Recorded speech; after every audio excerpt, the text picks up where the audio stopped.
وینزویلین opposition leader ماریا مچاڈو کے Trump سے ملاقات، نوبل انعام کا تمغہ پیش کر دیا۔ رائٹرز کے مطابق وائٹ ہاؤس کے ایک عہدیدار نے تصدیق کی ہے کہ صدر ٹرمپ اس تمغے کو اپنے پاس رکھنے کا ارادہ رکھتے ہیں، تاہم نوبل کمیٹی پہلے ہی واضح کر چکی ہے کہ یہ اعزاز قانونی طور پر منتقل یا مشترکہ نہیں کیا جا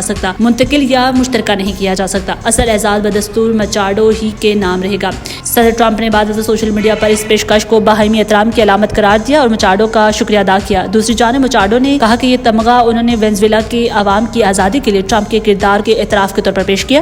یہ ملاقات ایک ایسے وقت میں ہوئی جب مچاڈو وینزویلا کے سیاسی مستقبل میں اپنا کردار یقینی بنانے کے لیے واشنگٹن میں سرگرم ہیں۔ ٹرمپ نے صاف کہا تھا کہ وہ انہیں وینزویلا کے نیا قائد بنانے کے خیال کو مسترد کرتے۔ اس سے پہلے ٹرمپ نے کھل کر نوبل انعام کے لیے مہم چلائی تھی۔ امریکی صدر ٹرمپ اور وینزویلین اپوزیشن رہنما مچاڈو کے درمیان ہونے والی ملاقات کو خوشگوار قرار دیا گیا ہے۔ یہ ان کی پہلی بامشترکہ ملاقات تھی جو تقریباً 1 گھنٹے تک سے زائد جاری رہی۔ مچاڈو نے امریکی کانگریس میں دونوں جماعتوں کے درجن سے زائد سینیٹر سے بھی ملاقات کی، جہاں انہیں نسبتاً زیادہ حمایت حاصل دکھائی دی۔ اسی دوران وائٹ ہاؤس کے ترجمان نے کہا کہ صدر ٹرمپ مچاڈو سے ملاقات کے خواہاں تھے، لیکن وہ وینزویلا کی زمینی سیاسی حقیقت کے بارے میں حقیقت پسندانہ موقف رکھتے تھے۔ مچاڈو نے صحافیوں سے گفتگو میں کہا کہ انہوں نے امریکی صدر کو یہ میڈل وینزویلا کی آزادی کے لیے ان کے کردار کے اعتراف میں پیش کیا ہے۔ یہ اقدام امریکی صدر کی منفرد وابستگی کا اعتراف ہے، تاہم انہوں نے اس ملاقات میں ہونے والی بات چیت کی مزید تفصیل نہیں بتائی۔